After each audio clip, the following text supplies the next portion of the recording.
Welcome to prime pages. నేను మీ Chandrasekhar Kandavalli. Game changer తర్వాత శంకర్ 2 ఏళ్ల విరామం తీసుకోవాల్సి వచ్చింది. అంతేకాకుండా ఇటీవల కార్తీక్ సుబ్బరాజు చేసిన వ్యాఖ్యలు శంకర్ ఇమేజ్ ను బాగా డ్యామేజ్ చేశాయి. గేమ్ చేంజర్ విషయంలో ఒకవేళ తప్పు జరిగినా కార్తీక్ సుబ్బరాజు శంకర్ పై అలాంటి కామెంట్లు చేయకూడదని తమిళ చెప్పుకుంటున్నారు. కార్తీక్ సుబ్బరాజు ఇచ్చిన కథను శంకర్ మార్చేశారు. సరే, మరి ఆ కథ హిట్ అయి ఉంటే అది నేను ఇచ్చిన కథ కాదు అని బయటకు చెప్పేవారా? ఇదంతా అవకాశవాదం.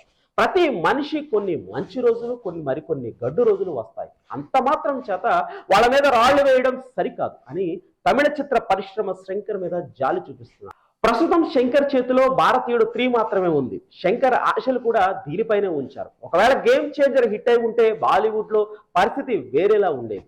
ఆయన చేతిలో చాలా సినిమాలు ఉండేవి, కానీ ఇప్పుడు పరిస్థితి అలా లేదు. పోనీ భారతీయుడు 3 గురించి ఆలోచిద్దాం అనుకుంటే అది కూడా బజ్ లేదు. భారతీయుడు 2 సినిమా దారుణమైన ఫలితాలు చూశాక దాని ప్రభావం భారతీయుడు 3 పై కూడా పడింది. దాని మీద పుకార్లు ఎలా వచ్చాయంటే ఆ సినిమాను థియేటర్లో విడుదల చెయ్యరు, డైరెక్ట్ గా ఓటీటీలోనే విడుదల చేస్తారు అనేంతగా వార్తలు వచ్చాయి. దీన్ని మేకర్ సీరియస్ గా తీసుకోలేదు.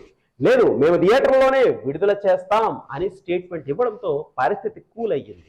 ఈ సినిమాను ఈ ఏడాది విడుదల చేస్తారని వార్తలు వస్తున్నాయి. ఈ సినిమా తర్వాత శంకర్ పరిస్థితి ఏంటి అంటే 2 ఏళ్ల పాటు విశ్రాంతి తీసుకుంటారని శంకర్ సన్నిహితులు చెబుతున్నారు. శంకర్ బౌన్స్ బ్యాక్ కావాలంటే మంచి కథ కావాలి, కాబట్టి కాస్త విరామం తీసుకుంటారని చెప్పడంతో, అంటే శంకర్ విశ్రాంతి తీసుకుంటున్నది మంచి కథ కోసమా అని తమిళ్ వెబ్సైట్స్ రాస్తున్నాయి.